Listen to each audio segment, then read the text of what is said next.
up apart from regretfully had to send apologies this morning. That is a record for Eventbrite, I have to say. It's usually about 50% of people actually manage to make it.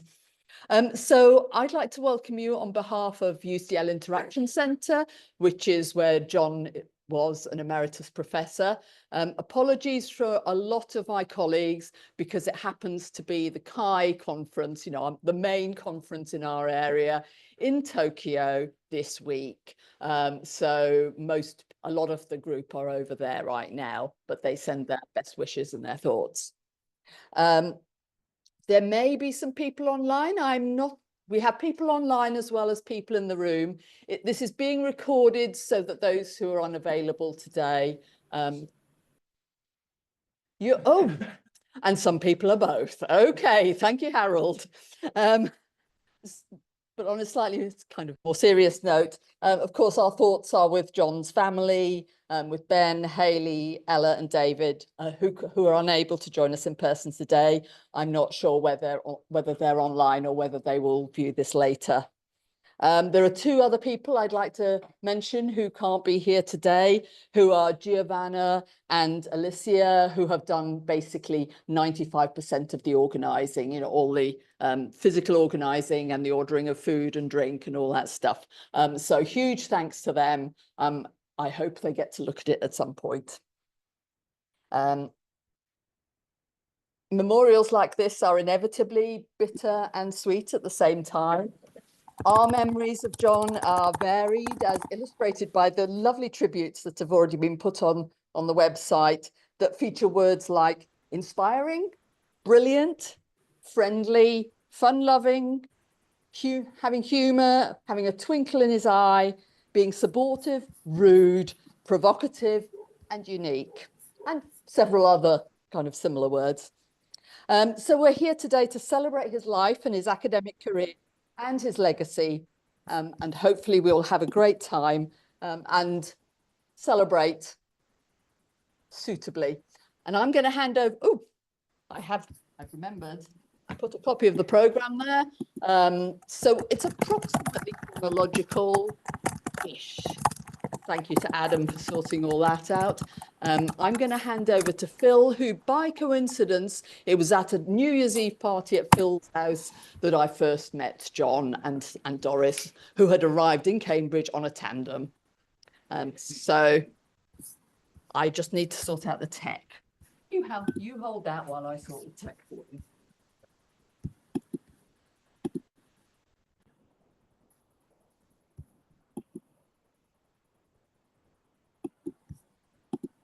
On Phil's laptop. It's always going to happen. Yeah. Oh, it just needs. Ooh. You've got the right thing there. You just don't want this stuff, do you?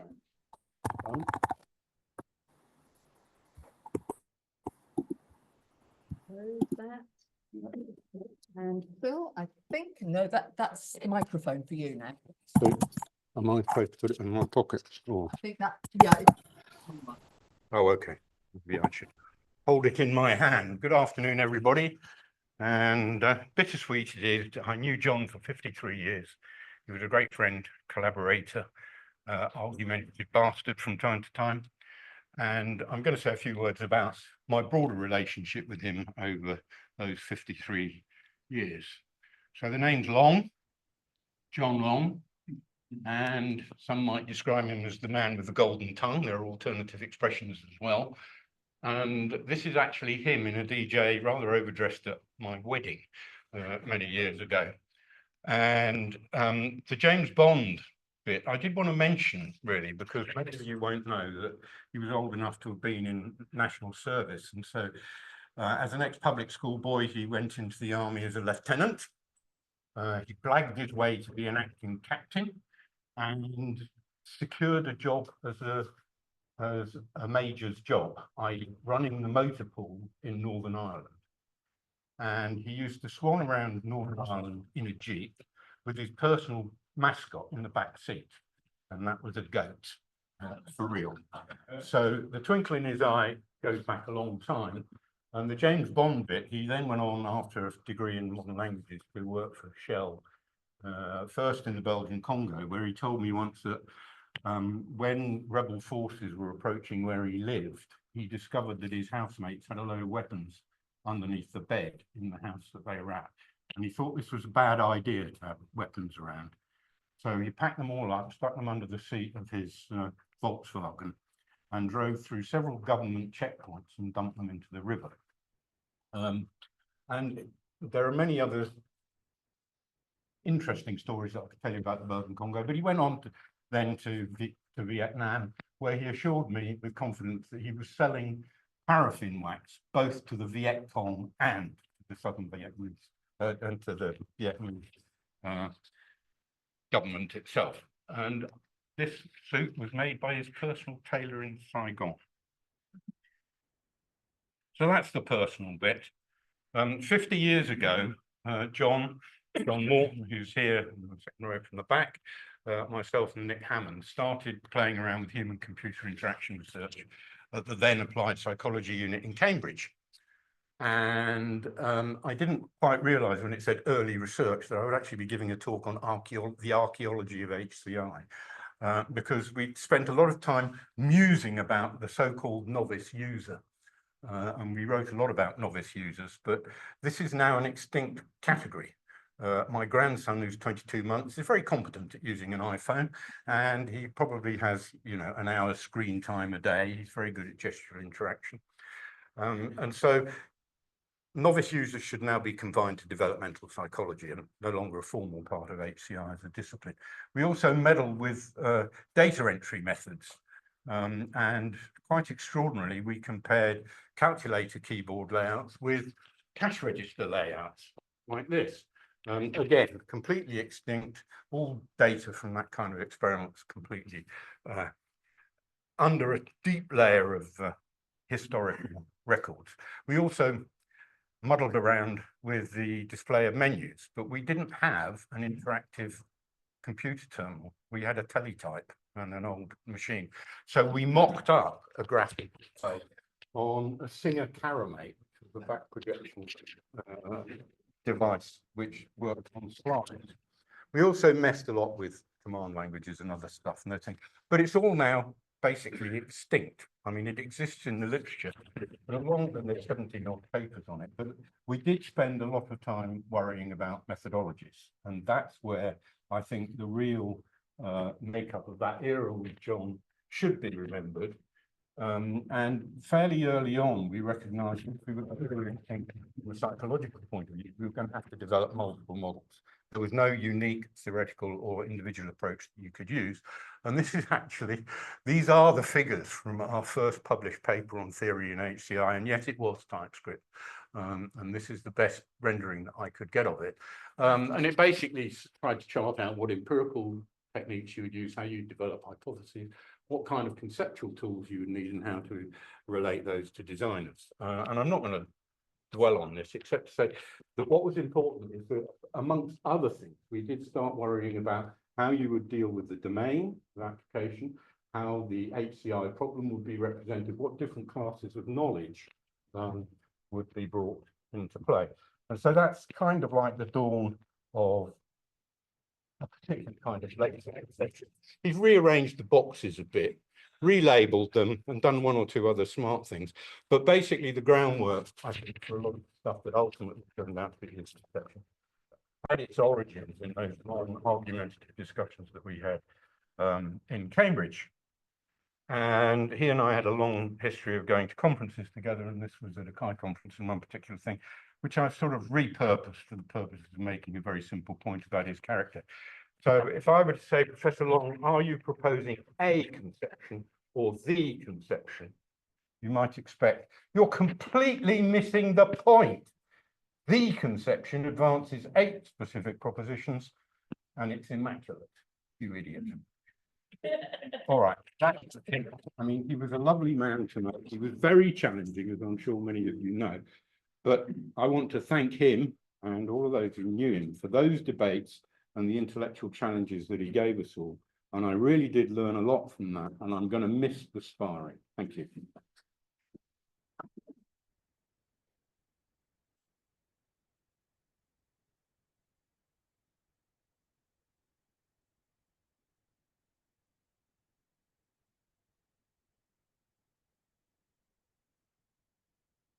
it's a hard act to follow, and I'm amused. I mean, we're talking about the same person, but I'm amused how many bits of overlaps there are with our discussions, and I'm going to find out whether. That's a second. Okay. Yeah, this is. The other one.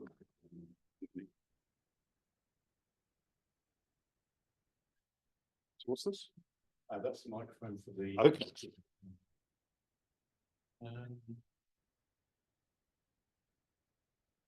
This is ridiculous.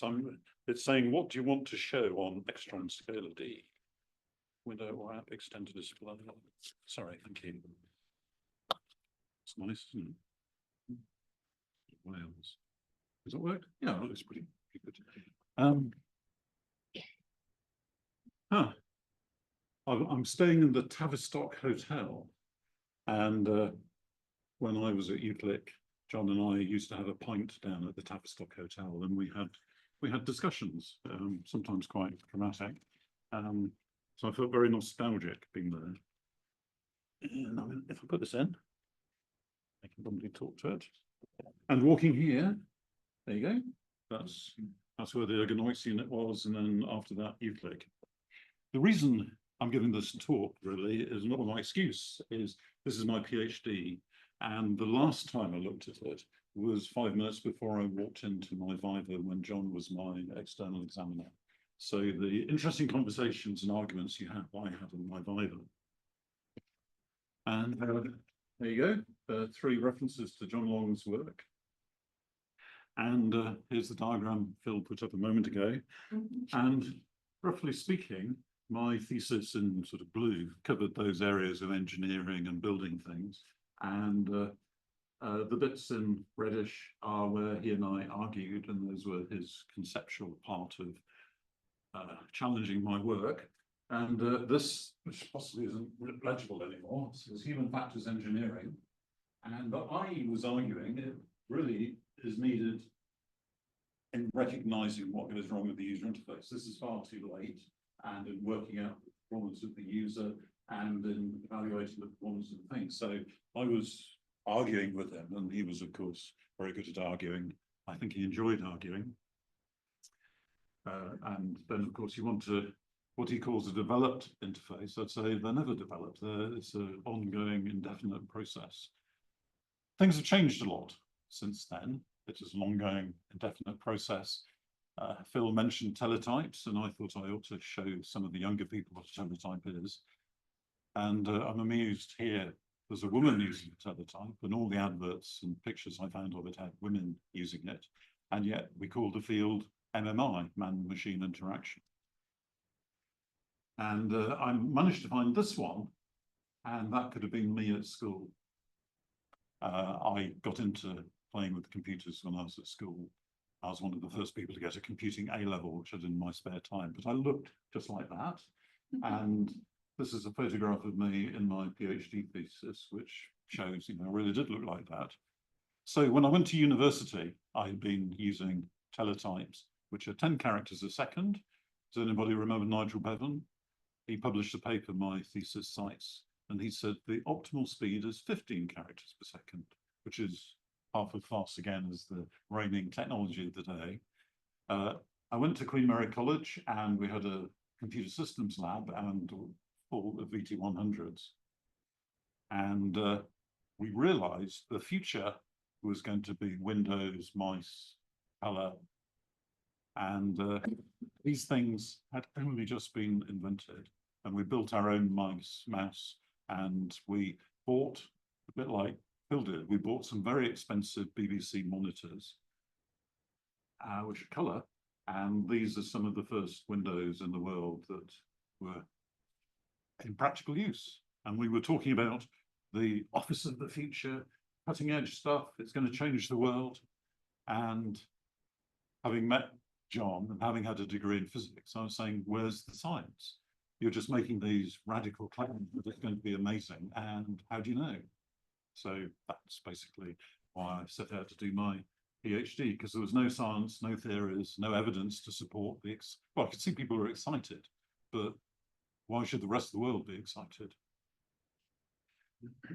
And here's a paper of John, very typical, having a conception for a discipline of human factors. And here is a bit of it. And I remember lots of arguments with him about this, because he wants an engineering conception of human-computer interaction, and I could call myself an engineer, and this is rubbish. And it's counterproductive. He's trying to be mathematical and formal. And just to take this, I have no mathematician would have any idea what that means, because he doesn't define half the symbols and f raised to the power of n dot underlined. What does that mean? And he doesn't say anywhere what f means and what n means and what the underbar and dot is. And then, you know, if you're being conventional, these are probably sets, but that just makes this discussion more complicated. It makes it look more mathematical, but it just makes it less helpful. His conception of HCI was an engineering one about work. So he was very concerned with work being effective. And as I did my work in the lab, I realized interactive computing is fun and enjoyable. One of the papers I cited in my thesis, and I discovered last week, is the effectiveness of user interface is the extent that the user can forget about it, which is a good argument I could have had with John, because he's all about work effectiveness. And if you carry on reading the chapter in my thesis, it then says, the success of my algorithm here is indeed that nobody talks about it. Which is one of the ironies. I think my word boundary algorithm, which is chapter in my thesis, if you use that, you would wonder why you're using Word or any text form on the World Wide Web, because they're all very badly designed. And I put 3 years of work into designing a text editor, and it was forgotten about, which means it's successful, but it also means nobody's using it. So I published lots of chapters of my thesis. Here's one that turned up in the Computer Journal. And the reason I'm showing you this is not to sort of show off that I've published chapters, but because at the end of it, there are acknowledgements and citations to John, because he did a lot of work on typing and error correction. And if you use an editor, you need error correction. And it turns out a lot of the errors you make, you just correct without noticing you made an error. And that then influences how you design the user interface. Subsequently, John and Andy, is Andy here somewhere? Mm-hmm. Hi, yes, of course, you're over there. You don't look like you just look. John and Andy published this book, and they asked me to contribute a chapter, which was about DED, a display editor, which built on my PhD research, and also built on John's encouragement to ground that research in rigorous research in how people type and correct errors. So the paper looks like, and I just want to end my little introduction to John's influence on my research. I'll stop there.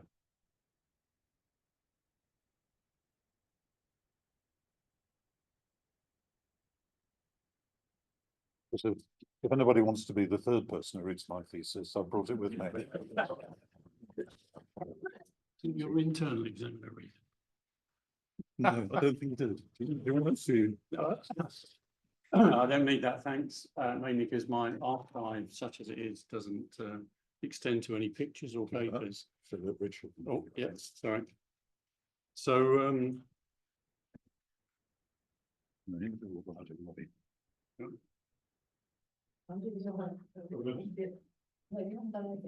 The other.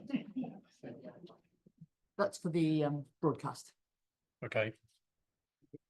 So, John arrived here at UCL in, I think, September 1979.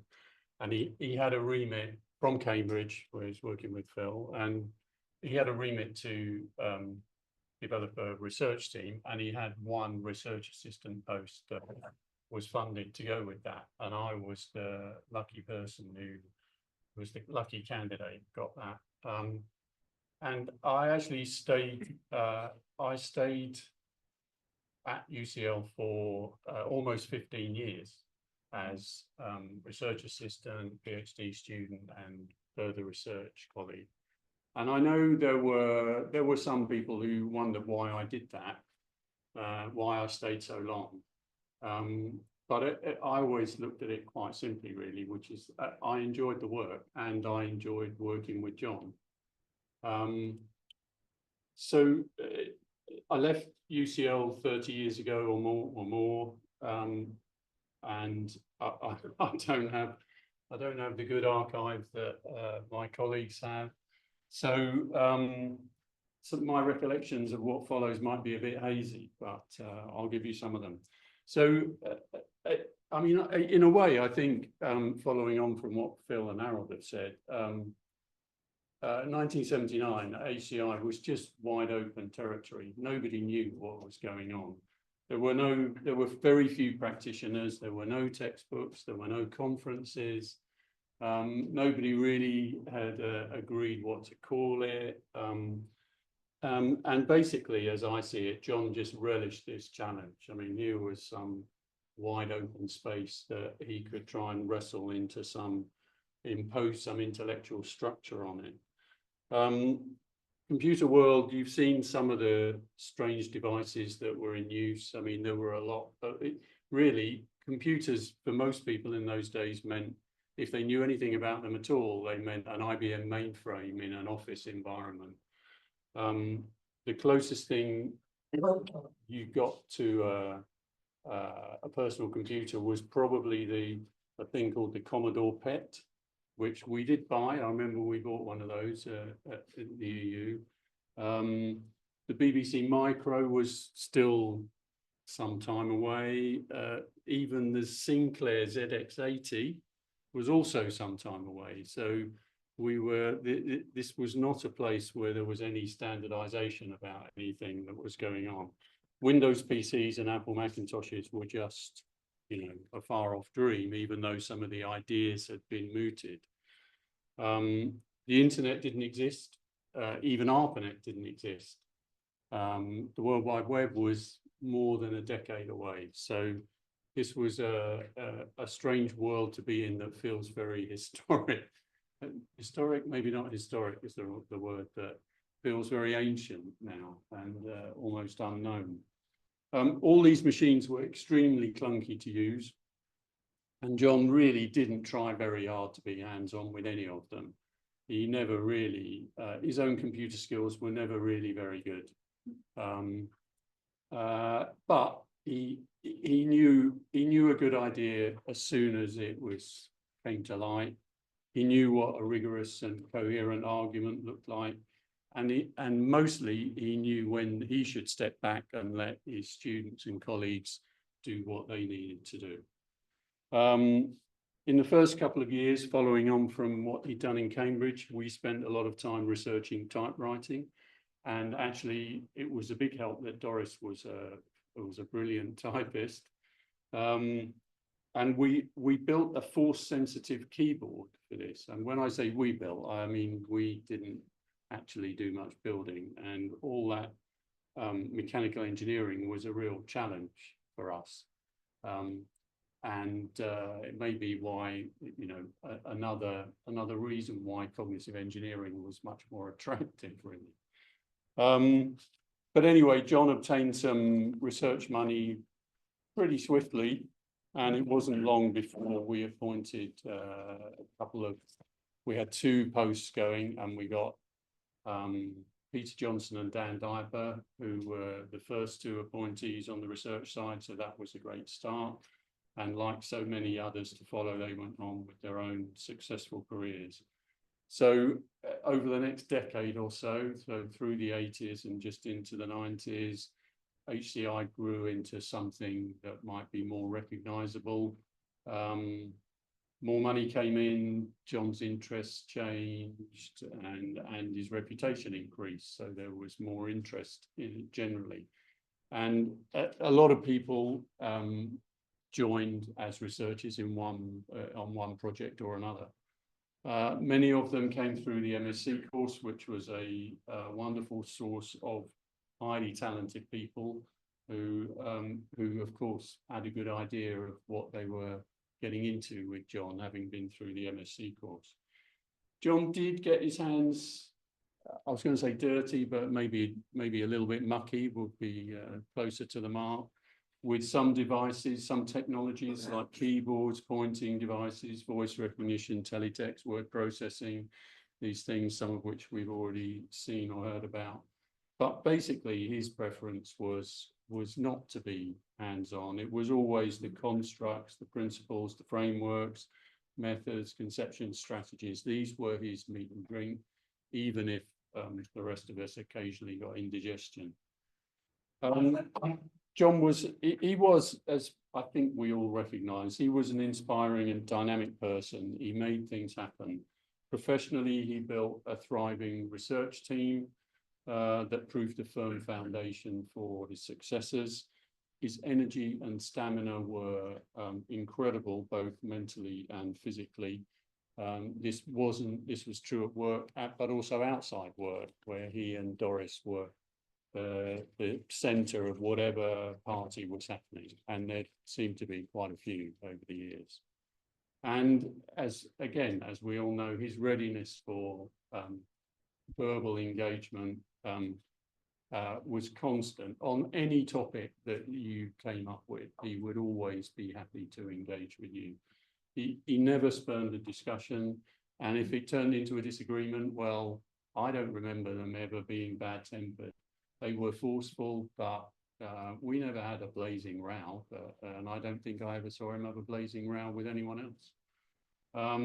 The only time I can remember him being lost for words was one time I told him about an upcoming concert by the Burundi drummers, who were musicians he remembered from his time in Burundi as a young man.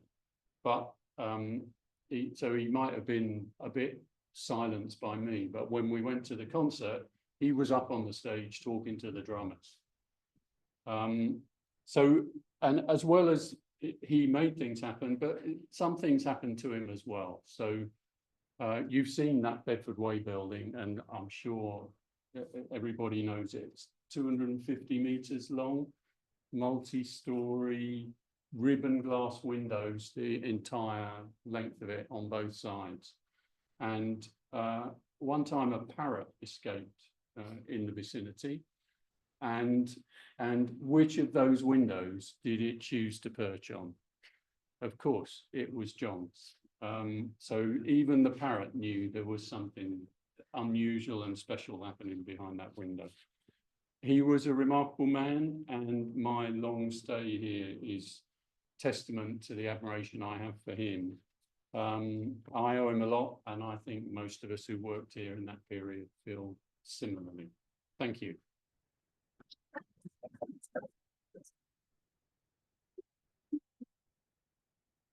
So who's up next? It's you. Okay.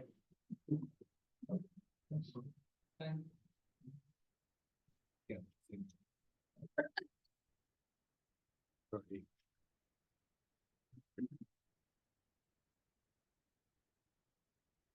Oh, great. Thank you. I hope you can hear me online. And Rachel? Yeah. Thanks very much. I came here today. I did my PhD with John at the unit starting in 1994. What drew me to apply was actually the conception. That was the thing that really sort of got me going when I read it in the literature, and it was the clarity of it really. You've all seen it yourselves, but as we debated and argued in that first session, it was quite extraordinary really. I'd never experienced that kind of academic discussion with someone. It was lively, slightly combative, especially if you got some slight slip of logic, you'd be quite stern about it, but also very encouraging. And I think that was the sort of magic mix of him as a leader of the unit, as a mentor and as a supervisor, is that he would know when to be encouraging, and he'd know when to tell you that you'd slipped up. So let's talk about the conception for a bit. Obviously, in 1989, he published two seminal papers with John Dowell, who no, he's not here today, on conception of HCI as an engineering discipline and conceptions of the discipline of HCI, craft, applied science and engineering, just to make sure I get it right. Obviously, in those two papers, it followed on from some of the schematics, the models that you've seen earlier, where you've got the user and the computer, but explicitly mapped out as both structures and behaviors, and they interact, perform work, and they perform work to some level of performance. So that's measured as task quality and user costs. And the bit that we worked on was to work towards engineering design principles. I say towards it because I don't think we, to be honest, fully realized that strand of research. And I'm not sure that Adam, my co-author in some of the books we did later on this, it's a very slippery thing to try and to pin down this sort of engineering knowledge and to work out what it exactly was that we were trying to do. So we came at it from two different ways.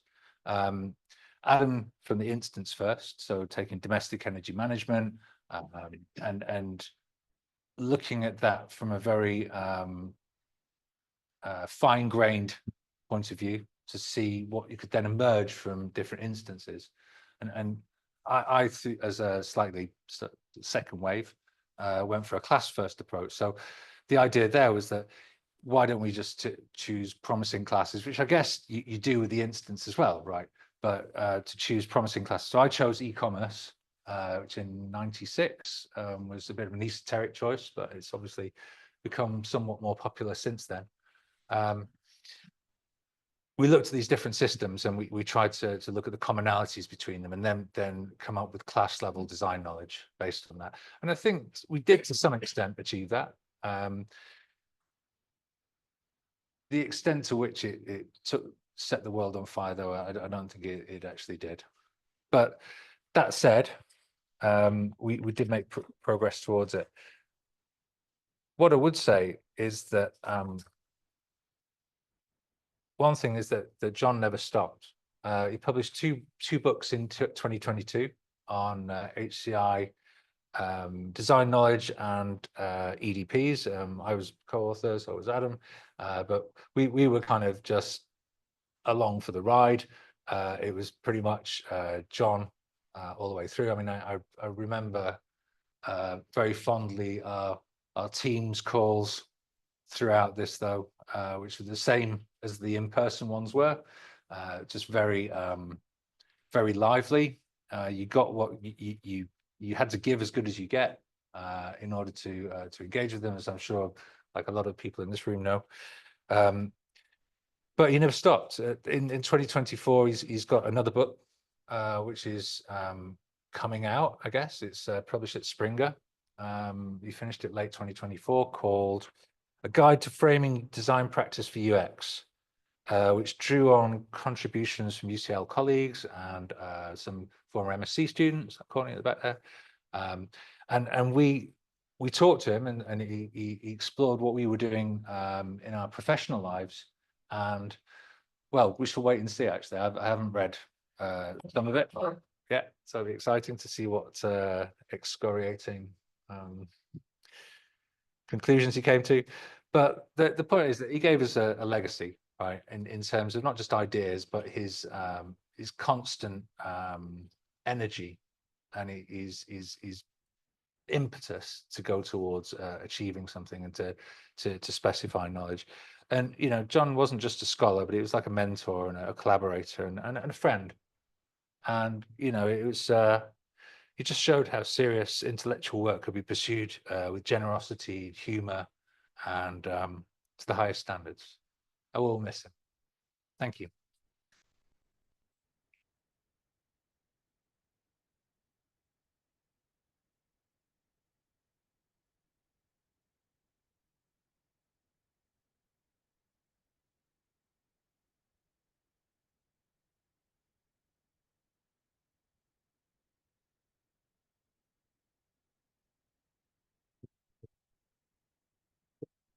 Hi, good afternoon, everyone. My name is Dr. Becky Hill, and I first met John when I studied on the MSc in Ergonomics in 1989.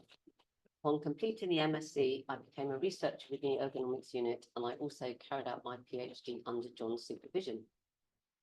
During my time in the unit, I became the social secretary, a role I still hold today, 25 years after John retired.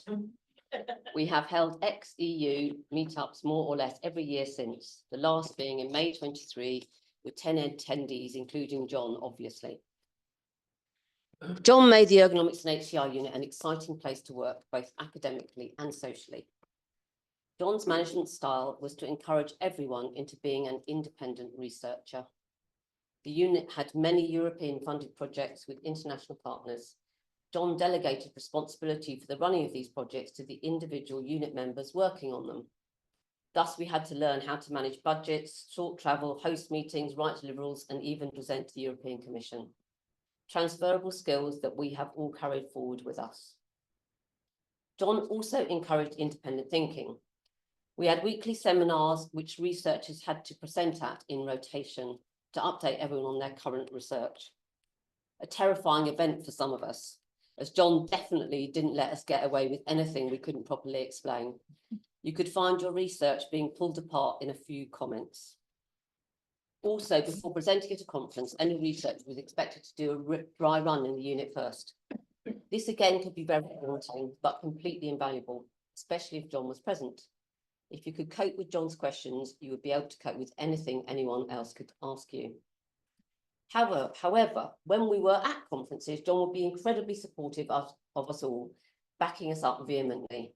Not so for the poor researchers from other institutions being given John's third degree. I went to many conferences with John. One where only John and myself were there from the unit was Interkai 93 in Amsterdam. John loved jazz and loved to dance, so Amsterdam was an instant hit. I arrived at the hotel to message for him that he was at a jazz bar around the corner. So I went to meet him. We went from bar and to a club, ending up back at the hotel at 5:30 a.m. with the conference due to start in the morning. So we sat down with the conference programme, worked out which bits we could miss in the morning so we could actually get some sleep. John was a bit of a party animal. We had many social events in the unit, one for the start of MSc in October, Christmas party, leaving parties, arrival parties, and a yearly one for the end of the MSc, which was all held at John's house with Doris at the helm. These social events would often end with dancing. We once ended up very late at night, probably a school night too, with John in attendance at GAY on Old Compton Street. We also had many after-work pub visits, which John would often join. There was many a discussion about the conception after a few too many beers. John's unbounded energy put most of us to shame. When I first arrived in the unit, there was a squash ladder where, of course, John was on the leaderboard. His cycling encouraged loads of us to cycle to work. Plus, we had extracurricular cycle rides, including the Dieppe Raid in France. We travelled together on the ferry to Dieppe. I was fascinated when John got out his marigolds to do some repairs on his bike so he didn't get oily. John, of course, cycled for 200 kilometres, while the rest of us only did the 90, which nearly killed us. Once John retired, he was still my PhD supervisor. The thing was that John wasn't particularly au fait with computers, and he now had no Dick Lloyd-Thomas, his research secretary, to help him. Therefore, I would have to fax him my progress. He would annotate it and fax it back. It was fraught with technical issues, and I spent many hours trying to decipher his comments. I eventually completed it in 2005. John and I had also continued working together on a couple of projects, eventually finishing in 2006 with the Ergonomics Society Conference in Cambridge, where we jointly presented a paper. John did the abstract bit and I did the instantiation. It was well received. My last academic interaction with John was to write a paper for his festschrift in 2010. John and I were also friends outside academia. John's granddaughter Ella is a year younger than my daughter. I would meet John in London, and the four of us would spend the day together. We went to parks, theatres, and generally a good time was had by all. I have photographs of John with both of the children on his back. John also came to visit me in Surrey. The photograph for this memorial was taken by my primary school daughter in our garden. So I say farewell. to someone who was an enormous, I'm sorry, I knew I'd do this, enormous influence on my life. I love working in the unit and was taught many things that I've carried forward. Our ex-EU interactions over the years have given me enormous pleasure, often at times when other things in my life were a bit of a trial. I will miss you, John.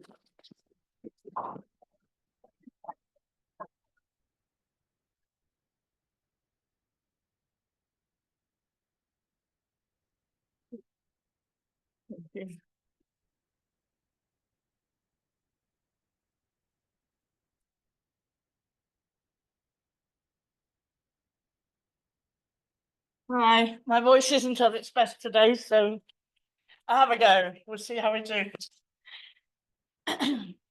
I worked with John at the Ergonomics unit for about 20 years.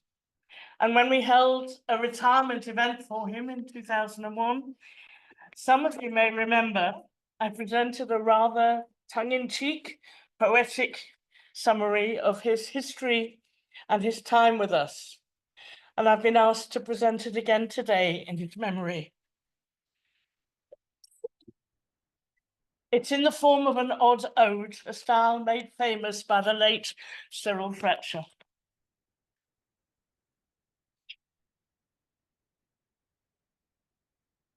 This is the tale of Long John Bryan, who spent his life, there's no denying, with acumen and faith imbued, guided by matchless fortitude, ignoring rancor and deception in thinking out his grand conception. How did a man of great humility embrace an aim of such utility? What was the urge that did his steering? What his careers and his careering? This story we shall now unfold. We have to know, it must be told. In 35, you may remember, our lad was born the 3rd December, beating thereby with natural wit the Christmas rush by quite a bit. Already at the age of 1, he showed an aptitude for fun. The child was keen to fathom how to perch one's glasses on one's brow. And soon we see him set the rule and infrastructure for his school and drawing flowcharts by the score, though finding time to wield an oar. Still, he already showed some leaning towards languages and all their meaning, in mastering sans fear, sans panic, the Gallic and the Alemannic. And so, defying all adversity, our hero enters university, where in Cantab, foregoing sandwiches, he could acquire a dozen languages. Having achieved BA with ease, Shell sent him to the Congolese. Thereafter which, just for a scam, for 3 long years to South Vietnam. Oh, woe's it, John, fly to Saigon. I've had enough, I must be gone. And sooner than it takes to tell, he's up in Hull and all is well. He gets a first without apology, a BSc in, wait, psychology. Thence onwards to his own self true, John's Batley's boys at APU, whereat he gains his PhD by virtue of the 3rd degree. So you may ask, is that his mission? A life of signal recognition? Is he forever to be tied to science of the mind applied? But no, although the pull was strong, nothing holds back our John for long. Of Cambridge I have had my fill. I have a yen for Muswell Hill. So fearlessly he makes his way to UCL in Bedford Way, where straight away he takes up stations and introduces reformations aimed to achieve that perfect steering of EU's human engineering. And oh, he has so much to give, both perceptual and cognitive, a remedy for every faction, computer-human interaction. Though finding time to spend in Beijing, in Tiananmen Square, with riots raging. In every field, John is a workhorse. He gives instruction to his workforce. He is the king, you can't deny, of every kind of DIY, applying energies primeval in rescuing the medieval. His leisure time, he'll never fritter. Others are fit, but he is fitter. He'll play at squash with all at random. He'll cycle race, alone or tandem. Whate'er the cause, whatever the charity, he will insist on verbal clarity, treating an unsuspecting nation to unscaled peaks of obfuscation. And now, at last we scarce believed it, he has successfully achieved it. Before our eyes we see appearing conceptions born of engineering, conceived and thought out to apply specifically to HCI, the theory to end all theories and answer now to all the queries. May all his thoughts and his conceptions be granted wonderful receptions, and haply will inscribe John's name in Ergonomics Hall of Fame.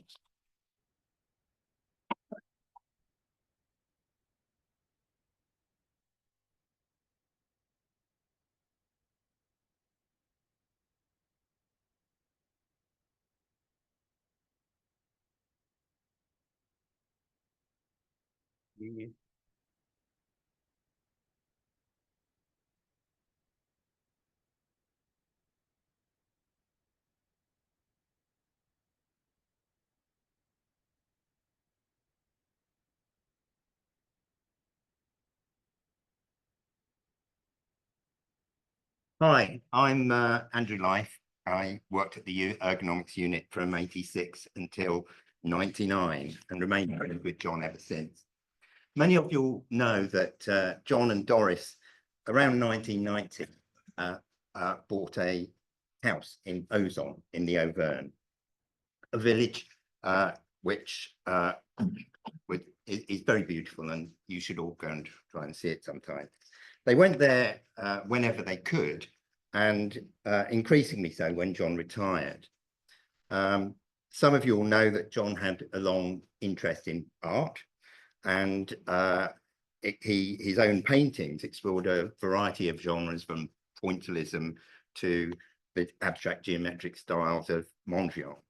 Today I'll talk about the way that John's typically analytic approach was brought to bear in bringing together some of his broad interests and integrating them in the design and maintenance of the garden in Ozon as it changed over time.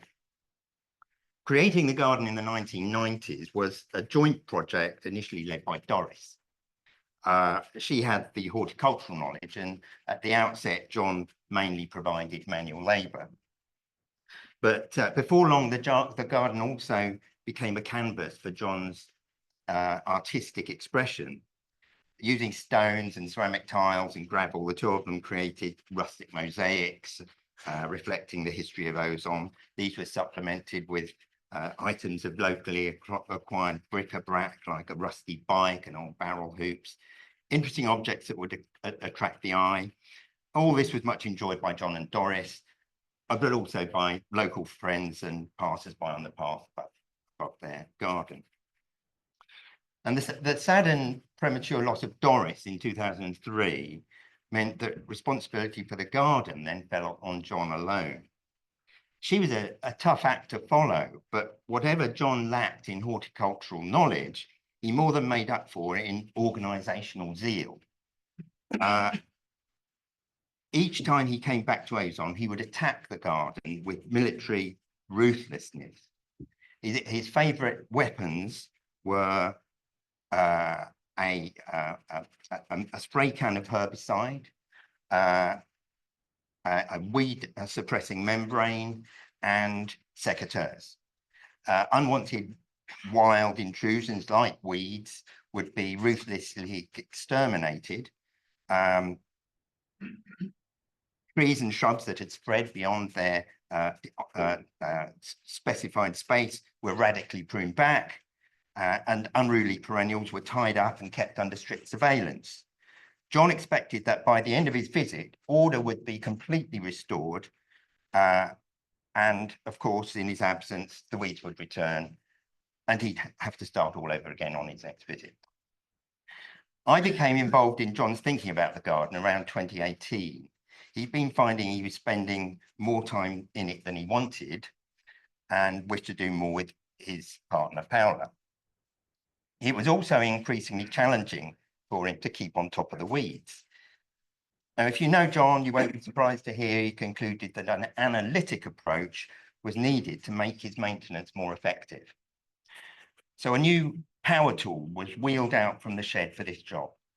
Gower Long's 1989 engineering conception of human factors. With my background in horticulture, I was informally appointed to use it to improve John's gardening effectiveness. Now, for the technically minded, this meant expressing his gardening problem as the design of the interacting behaviours of a work system made up of a gardener, that's John, and his gardening tools. The performance of this work system was expressed in terms of desired quality. In this case, it was a high degree of tidiness in the garden and acceptable user costs. That was less time and effort spent gardening. I need more than me allotted 7 minutes to describe this analysis in detail, but suffice to say now that work system improvements were made. For example, more suitable tools were prescribed for some tasks, and in addition, a knowledge base was provided in the form of a tablet-based guide that I developed to give John bespoke horticultural information to guide his gardening activities. For a time, this was enough to achieve the desired outcome. But around 2021, the battle between John and his garden started to move again in favour of the weeds. John's design problem now had the added complexity of a progressive change in the domain.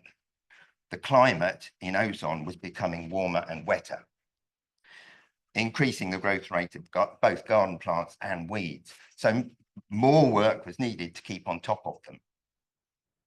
What's more, the physical structure of the user in the system was going downhill. John was by this time 84, and his body was becoming less able to deliver sustained garden maintenance behaviours. Together, we resolved to make some dramatic changes in our analysis of the design problem. John needed to embrace rewilding.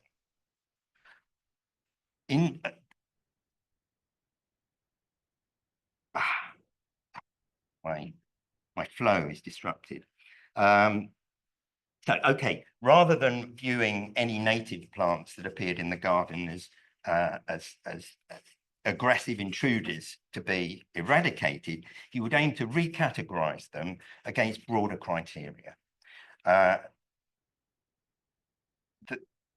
For example, many had attractive flowers and foliage and had the potential to give an interesting backdrop to the rustic artifacts in the garden. Indeed, they could potentially add an air of a romantic mystery about to it.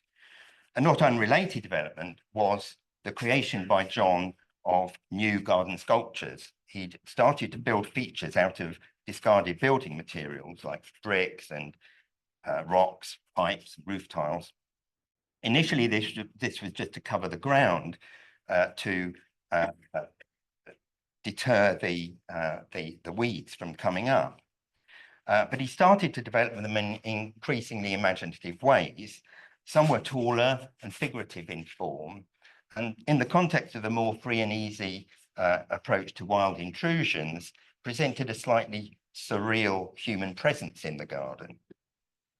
In the last year or so, my feeling has been that John was becoming reconciled to a very 21st century view of gardening, which didn't aim for that total control over nature. John's gardening task was now that of managing wildness to achieve a satisfying balance between the natural and the artificial, of recognizing and valuing a different form of task quality, but still maintaining user costs, time and effort at a more acceptable lower level. Was John really happy with this new conceptualization of his gardening? I'll never know for sure, but I think so. What I can be confident about is that he was happy with the analytic approach that had led to this point. So thanks in part to Gower and Long, I'll remember him now as a reformed 21st century gardener, finally at peace with his garden.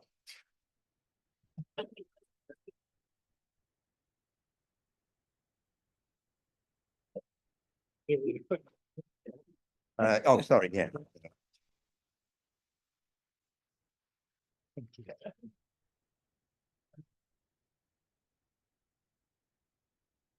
I think we're nearly done, and luckily mine is really short, so we're close to the end. John brought passion and energy to all that he did. He also enjoyed a bit of stirring and controversy. These led to the development of the conception that was so influential, including for me in my research work and subsequently in my life. It also made him a challenging friend who could be hugely enjoyable and innovating much of the time, but also really annoying and frustrating at other times. My relationship with him veered between a surprising distance at times, and at other times, almost him being like a father to me, I felt.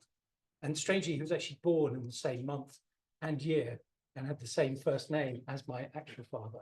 So I found slightly eerie.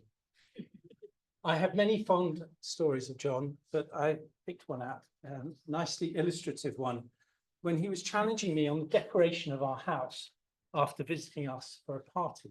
I think a positive thing. According to him, our house lacked intention.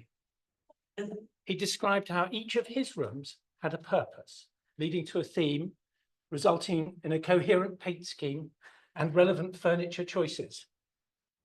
Ours did not. John all over, interesting, intriguing, thoughtful, challenging, competitive, our house versus his house, and always applying a conception. As we've heard, he will be sorely missed by us all here. Thank you all so much for coming. Thank you to the speakers who I press ganged into this, so thank you very much for doing this. And particular thanks to UCL for hosting us and the live link. So thank you all very much. Thank you, Duncan.